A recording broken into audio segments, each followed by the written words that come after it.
Welcome. This is another episode of the Know Your Numbers podcast with your host, Chris McCormick, and today's guest, Lee Yoder. Lee's over in the Ohio area, just north of Cincinnati, founder and CEO of Threefold Real Estate Investing, and he's had what I would say is an interesting path to it, and I'm excited to dive back into it with him. Lee, welcome. Welcome to the show, man.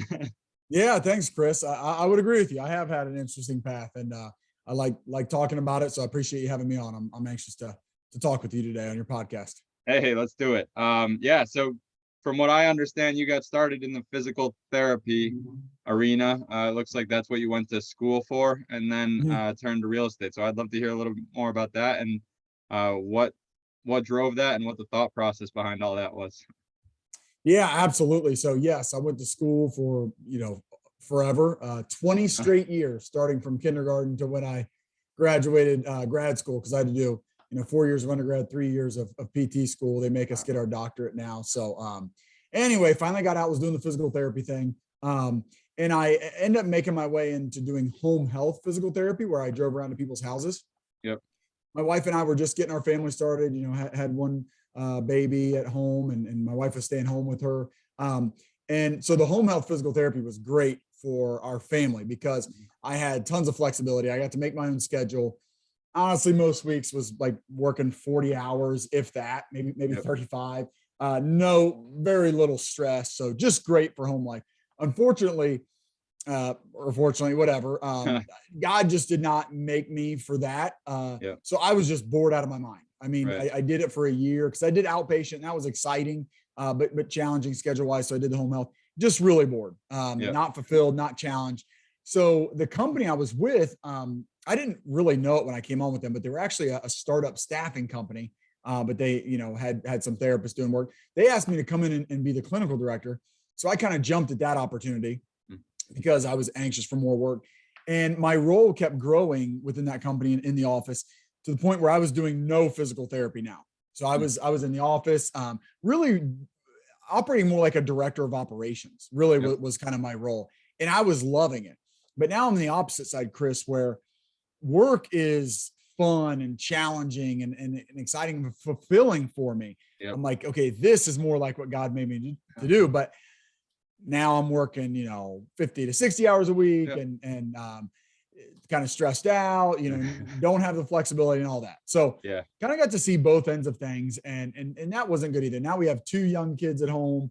Again, my wife is staying home with them. She's ready for me to be home in the evenings. I'm ready to be like, I want to be home, but feel like I need to stay at work longer, kind of that whole thing, just the typical kind of climbing the corporate ladder where here's what it takes kind of for the company if you want to do well. But I feel like, but then I can't give to what I want to give to my wife, to my kids, and even, as a Christ follower, to my church and things like that. So was kind of starting to look for, like, is there a third option? Like, I don't want to go back to home health physical therapy and have a great home life, but just be bored every day at work for the rest of my career. Like it just, that seemed like a punishment. It seemed like going to jail or something.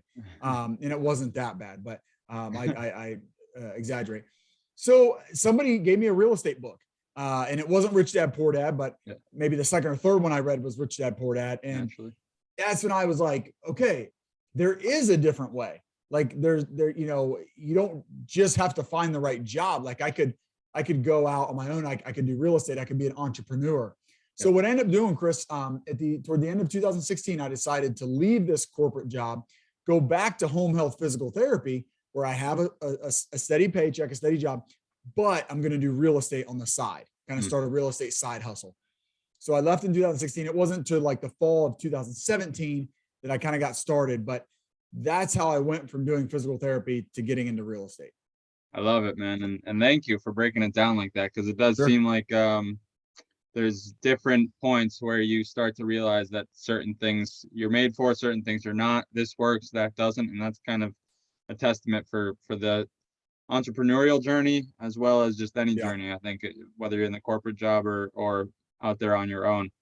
I'd love to know, I'd love to know what the book was, just for it's called the very first one. He's actually my partner now. the guy I was working with at that company, and we were helping build a division. We both left, and now we're partnered back up. And he gave it to me. It was called the 16% solution. Okay. And it's about buying notes. It's about buying like distressed mortgages. So you find people that are like in default, and you buy their mortgage, and now they're paying you, but you get it at, a super discount. Like I'm a numbers guy. So it just started speaking to me like, wow. And just that there's this whole world that I didn't know about. There's this whole, like, people making money and do these different things, like outside of a job, and then you read Rich Dad Poor Dad, and you're like, yeah, there's totally a whole different world. Yep. Why has nobody told me about this? So yeah, just kind of a random book, but it started to open my eyes. Like, there's a different way to make money. It's going to a job and trading your time for money is not the only way. It's a fine way. I'm not totally against it like some people are, but it's not the only way. Yeah, that's I love it, because I do believe a lot of our listeners are kind of in that position where they're working the corporate job, but they know that there's other options out there, which is kind of the whole reason behind all this. So I think you offer a unique perspective in the fact that you switched around and jumped around, and then honestly just jumped off to something completely new. Lee, I'd love to hear a little bit about the times where you were working a little bit more than you would have intended. I think I saw recently that you have an interesting take on being able to take the foot off the gas, and the importance of sometimes being blessed with slowing down a little bit so you can kind of navigate the waters a little better. I think that's something that I need to hear a little bit more about, and honestly, most entrepreneurs probably do. So I'd love to hear your take and listen to what you might offer. Yeah, that's been something God has been teaching me throughout my wife and I's real estate journey. So yeah, when I jumped off, at 2016, it's like, all right, I'm getting into real estate. We're going all in, and my wife's like, hey, let's pump the brakes. This has been like a rough couple of years. Our kids are really young. Can we just have the job and do that? And so I kind of joked that, like, I took the next year off. I mean, I still had a full-time job, but it was a relaxed job, and it just felt like I had so much more capacity to do other stuff. But just spent a lot of time with the kids, and built a tree house for them that we still use to this day, and did some things like that, because I did have a lot of extra time. But even when we got into real estate, my wife and I just run it at two different speeds. And in her defense, and just, the way it is, like, she does 80% of the stuff with our kids. So it makes sense that for her, like, she doesn't have that much time in that capacity, because she does so much of that. But when we got started, Chris, like, we did a flip, and while we're doing that flip, like, I'd have been ready to grab another one. And then as soon as we're done, I'd have been ready to grab another one. But the whole time, luckily, I'm listening to podcasts like yours, and I'm hearing guys say, guys and girls that are 2 steps beyond me, 10 steps beyond me, saying flipping is not investing. Flipping is just a different job. And I learned that in one flip. And our experience was, I left this really busy job. I went to a job that wasn't very busy, but then I added a flip on top of that. And so now I'm basically back working a busy job. And I took about a 30% pay cut from my corporate job, back to doing home health physical therapy. And then we basically made up that difference with that flip. So it was like, all I did was trade one really busy job for a not so busy job and a flip on top of it. And it's all just working. It's all just trading time for money. So we kind of learned that lesson, but still, I enjoyed the flip. It was fun. And, like, I was ready to do another one, but my wife, luckily, is, just wiser and more regulated. And she's like, hey, that was not, and, like, that's not what you told me it was going to be. Cause I sold her on the dream of, like, passive income and, control your time. And toward the end of the flip, it was like, shoot, this has got to be done by May 1st. Like, that's the best time to sell. We got to go all in these last 3 months. And it was kind of miserable for her, especially, with 2 young kids and me working, kind of 2 jobs. So she's like, no, like, let's pump the brakes. Let's think about this. That's not what you said it was going to be. You said we're going to own rentals and have passive income and, all this stuff. Because that was always the goal, but it was like, let's start with the flip. So because we, like, slowed down, I only did 1 flip. And then I jumped into a duplex. Same thing there. Like, we managed that ourselves. We were landlords, and we were like, we don't want to be landlords. We want to go a little bit bigger. So the very next one was a 16 unit. So, and we did each one of those in a year. And so, Chris, for me, like, just doing 1 deal a year felt like not enough. I mean, I wanted to go so much faster than that. But at the same time, if you'd have told me hey, your third deal will be a 16 unit. When I was doing that flip, I would have thought you were crazy. I didn't know anybody that, I knew a couple people that were flipping. I knew a couple people that might own an extra home. So buying a second home that we're not going to live in to flip, that was like kind of a big deal. But buying a 16 unit, you might as well be telling me I was buying a piece of land on Mars. It Right. just seemed like so out of reach. But we really got to that point pretty quick. But it's because we didn't mess around with flips. Yep. Other than to just do one. And then even after a duplex and like managing it ourselves and just kind of be, that's not what we want either. Let's jump. So we took much fewer steps than I would have wanted to take, but we got to the point I wanted to get to much quicker. And that's thanks to my wife, Yeah. being married to someone that's like, actually identifies more with the poor dad and is like rich dad's not risky. So like just us balancing out the way God worked that out. It's really kind of awesome in the end. Yeah, we did pump the brakes a little bit. The people will say work on your business instead of in your business. Like I'll just get in, like let's do more flips. But as soon as we step back and my wife challenges me and goes, "That's not what you said it was going to be. This doesn't feel like investing." And I'm like, "Yeah, it's not. That's not what we want to do." Okay, let's do it. Like so. Yeah, that's kind of how our story's gone. Yeah, man, that's awesome, and I think that's something insightful. I think what comes to mind when you're saying that is the quote that's like, you can go so far, but if you're going in the wrong direction, what use is it? It's not worth very much. So Absolutely. I like the importance of reflecting. I'd be interested to hear if you have any current reflection strategies. Some people say reflecting every month, every year, every week. Do you instill that into your day-to-day weekly routine, so you do take that step back? Is that something that you practice daily now? Yeah. And honestly, my wife is the best one for me to talk to just because she thinks differently. She's like more about, hey, how are we doing right now today? And so kind of always challenging me that because, I'm just kind of a visionary type. And so I'm always thinking about next year and I'm always thinking about 5 years from now. Like I'm always getting excited about that instead of today. One really cool thing we did, Chris, that I would really suggest to people. I think Bigger Pockets had the guy on, not, Keller, Tim Keller, whatever from Keller Williams, but the guy that wrote The One Thing with him. I think there were two authors.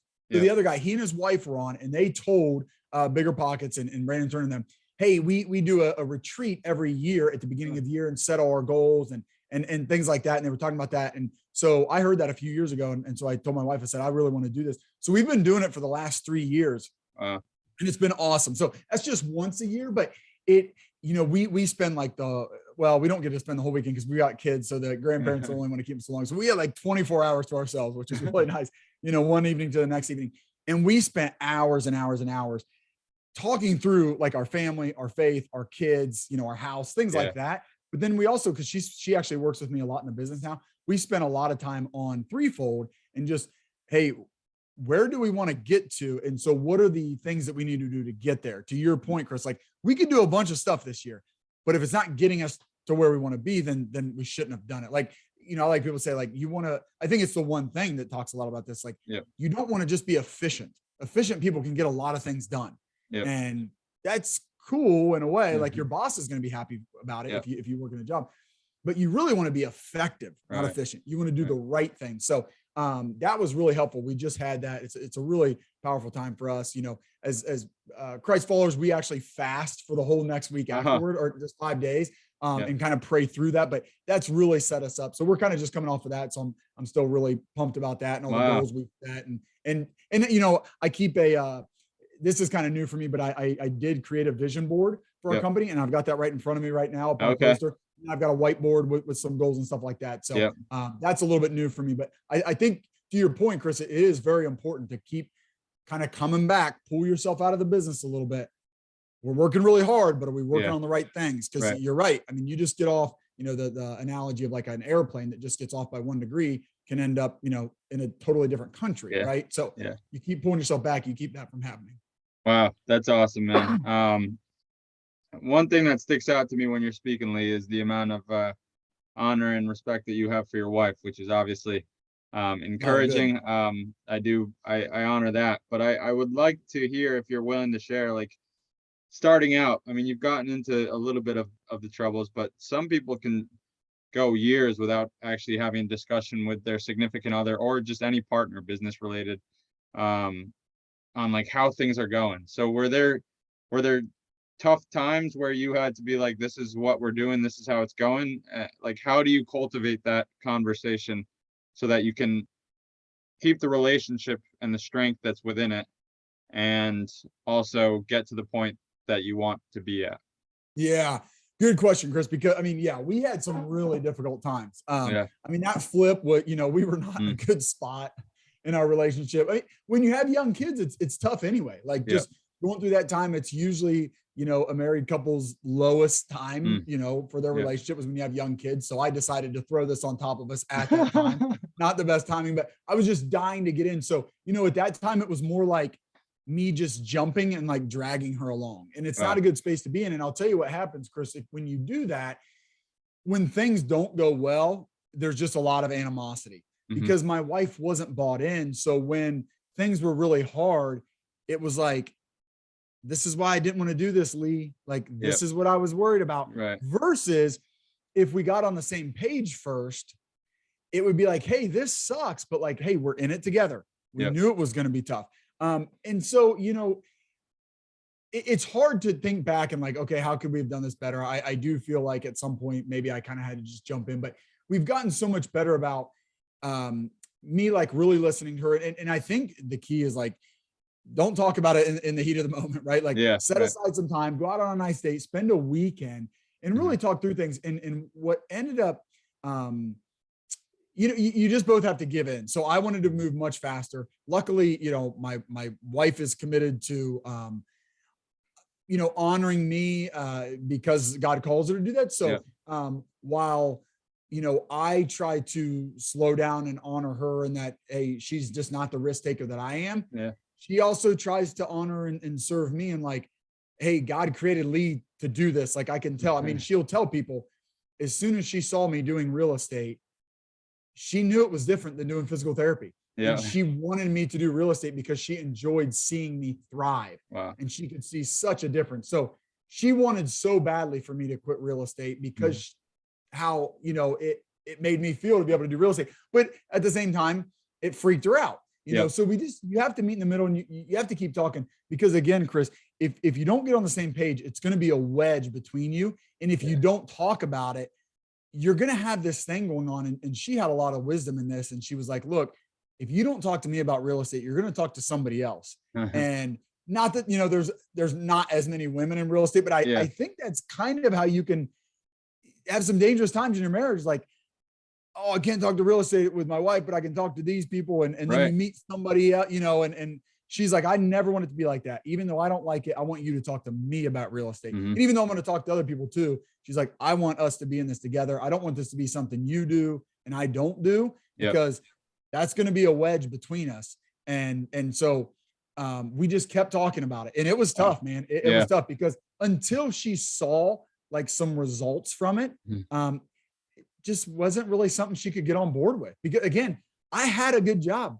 I had like, she would be fine with me just doing home health physical therapy for the rest of my career. It would have been a great life. She'd have been thrilled with that. She knew I wasn't. So again, she didn't want me to do that because she knew that wasn't what God created me to do. But at the same time, like that would have fit her much better. So we had to get through some tough times and she had to see like, wow, this is cool. And she can say today, Chris, like real estate has given us a life that physical therapy could not have given us. She knows that today, but it was, it wasn't until like a year ago that was kind of clear to her. And so it was, 3 or 4 years in that she was able to say, so you got to give, if that person isn't as into, you got to give them time. There's some give and take there. Yeah. And the spirit of patience comes to mind and which can be one of the hardest things. And honestly, this is probably acknowledgement to your wife, because I know how troubling it can be and we want things right away. And if it's not coming right away, then something's got to be going wrong. But I think that God puts us in certain seasons for a reason, and to see you on the other side, Lee, is quite remarkable. So that's incredible, man. I do appreciate what you're doing in real estate and just with your voice, because I think the marketplace in general needs more people like you talking about faith openly and providing services and value to the marketplace and making money as a result, right? Because money is a resource that God provides. So, I Sure. mean, you have talked quite a bit about it, and I love it. I would love to just direct you towards like how God's calling, how your faith has played a role into switching jobs, investing in real estate, your relationship, and making money and giving back to causes that you believe in. Because I think that's what most people need to see, is that it's okay to make money because it gives you Yeah. an opportunity to give more than you ever could had you not pursued Yeah. this calling. Yep. Yeah. Chris, it is something I struggle with because, when I was doing home health physical therapy, I really had an opportunity to witness to people and serve people firsthand. I mean, when you're doing healthcare, Yeah. you really are physically serving people. And because I was doing home health and often, I would do the evaluation. So I'd be the first person to see the patient or one of them. And they'd be coming home from the hospital. A lot of times, a scary situation. They might have had a heart attack, so they thought they were going to die. So they were, shook up. And so I'd have an opportunity to pray with people. And so it, it felt like I was doing, some real, kingdom work there. Yeah.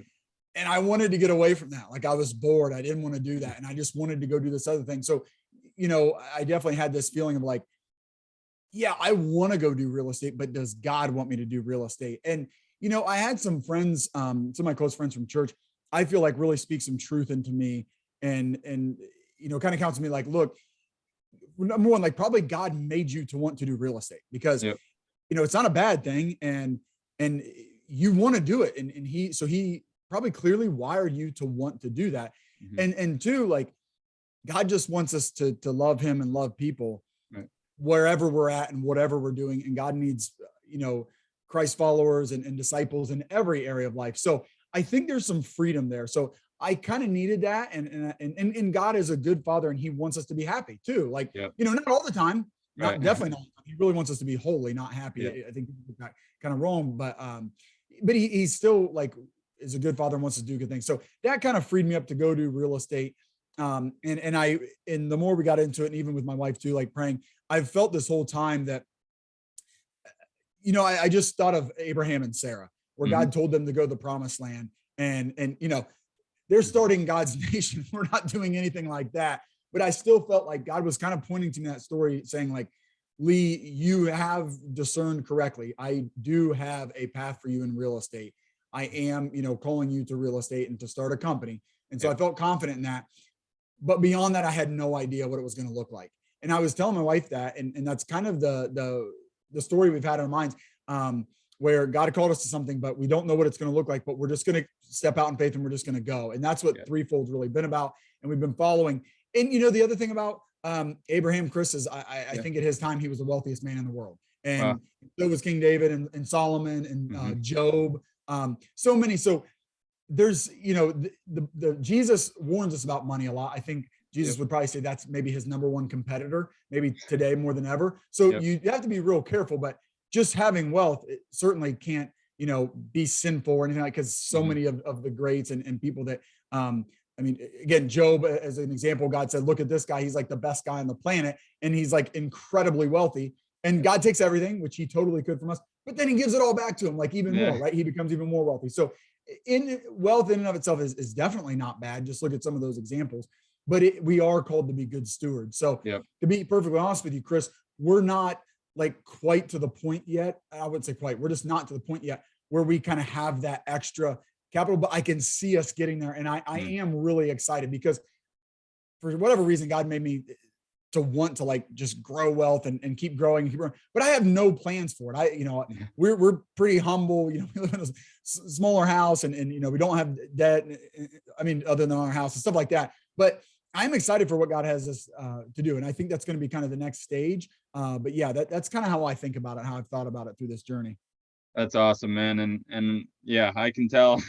I mean, it's pouring right out of you, and your words and your energy. It's clear that God has you where he wants you and big things are ahead. And that's what Thank you. we're here for. That's what I'm doing with this podcast, what we're doing with this podcast, is spreading the word through the marketplace, because I do believe Awesome. if there's one place where God can make a massive movement, it's in the marketplace and in the economy. Because yeah, there's some great people out there doing great things, but there's not enough, and there's a lot of people that, one, are maybe afraid to talk about faith, or two, don't even have faith and are putting money above God and the Right. purpose that Yeah. he has on their life. So Lee, man, I honor you for that. I acknowledge you. I would love to close this with any last minute thoughts you might have, any last minute tidbits, maybe a little insight into what's next for Threefold, and the life of the Yoders.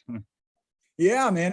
Yeah, I would just encourage people to take some time to think through some of these things. Like you were saying, Chris. I mean, you can just go so long without stepping back and thinking Yeah. like, is this the life God's called me to? You know, maybe it is, but maybe it's not. And like, okay, then what else is there? And is this good for my family? Is it bad for me? You know, you can just go somewhere, because I did that. Like, you know, especially I feel like sometimes in the corporate space, but there's other arenas where like you can kind of just put your head down and just go. And again, maybe God is calling you that to a season, for a season. You Right. mentioned that before. My wife uses that a lot. Like, there's just different seasons. When you have young kids, that's a very different season. We're already seeing, you know, now with our kids at 6 and 8 years old, it's very different than when they were, you know, 0 or 1 and 3 or 2 and 4, you know, very different. But just at least think through it. Yeah, that would be my encouragement. As far as Threefold, you know, more of the same. We syndicated a few apartments last year. We didn't have any at the beginning of the year because those 3 small ones that I had, a 16 unit, 8 unit, 10 unit, we sold those off. So we were kind of starting back at 0 units this year. That's what allowed me to quit and go full time. So I now do this full time. I quit physical therapy at the end of 2020. So all last year I was full time in real estate, and we bought a 45 unit, a 47 unit, and then a 96 unit. Wow. In Dayton, Ohio. Yeah. So God has just really blessed us last year. It was awesome. We partner with a lot of people because we do the syndication. So we partner with limited partners. And we're just looking to do more of that this year. I would like to probably buy 3 again, but maybe have them all be over 100 units because we really like that size. So that's kind of the goal this year, just partner with more people and you know, buy some more apartment buildings. That's incredible, man. Well, I can't wait to see what's on the horizon. If I know anything, it's that God is a good God. He's a faithful God, and he likes his stewards. So Yeah. Lee, man, I once again just want to honor you for all that you're doing. I look forward to the conversations to come. And I do close every podcast with one final question. It is related to money, and that is, what is one truth about money that most people regard as myth? Yeah, sure, man. I think the debt thing. I think that's, you know, Robert Kiyosaki talks about this, and I think maybe Christians kind of have an aversion to debt and to risk, and I get that because there's a lot of stupid debt out there. So you're going to be better off, like people that are saving their money and paying off the debt. They're going to be fine. They're going to be well off. But this is what Robert Kiyosaki teaches. In a world, and again, I disagree with all this. I'd like to see him end the Fed and all. I don't want to get into all that, but because of what they've done, because the Fed is telling you they are trying to inflate away your money. Their goal is to inflate away your money at 2% every year. Because of the money our government's printing, you make nothing with your money in a savings account. Investing your money safely. There's a, you know, that we like to do that through apartment buildings, through multifamily. You know, there's a way to do better with your money. And if you can put your money to work for you and make more money, again, you can have more of an impact. It's a good way to be a steward. And I think a lot of people, but maybe Christians especially, think like, let's not do that. Let's not be risky. Let's just put our money in a savings account. You know, Robert Kiyosaki says savers are losers because the government is it's not that it's a dumb thing to do. It's really smart to save money and not take debt, but the government is making it such that you lose because your savings. I mean, right now, my gosh, you know, savings accounts return like 0.5%, and the CPI was 7% last month. So you're losing 6.5%, right? I mean, right now. So if you can get your money in, you know, we do an 8% preferred return. So at least you're staying above inflation. Inflation will go back down. Right. So I think that's where some people miss it. And, you know, if you think about the parable, one of my buddies, Abel Pacheco, has a podcast, and he calls it 5 talents, talking about the parable of the 5 talents, where Jesus leads people. He expects them to do something with that money, right? The people that bury it in the ground, you know, I mean, not that that's a savings account, because he says though, hey, you should have at least earned some interest. Well, Yeah. hey, today you can't really earn interest, so you need to be out there. Right. So I think that's one myth that people think like, oh, that's what Christians should do, is not take on debt, not, but there's good debt. There's I think wise debt and a good way to invest, because we take on debt with our properties, right? But it's at a very low interest rate. It's fixed. We're smart about it. I think a lot of us, not everybody, but I think a lot of us would be better stewards by doing things like that. That's awesome, man. And I couldn't agree more. And one thing's for sure is that the Bible talks about money quite a bit. And if you are looking for some tips and tricks, you could probably get a few out of that book, along with much other wisdom. And so if you're looking to do that, please reach out to myself or Lee. You can find him on LinkedIn. Are there any other social media websites? LinkedIn and Facebook are the two I'm most active on. Awesome. So we'll be sure to link his profiles in the show notes. But Lee, man, thank you once again. Can't wait to release this and share it with everybody. In the meantime, well wishes to your family, and keep up the good work. You too, Chris. Thanks for having me on. Thank you.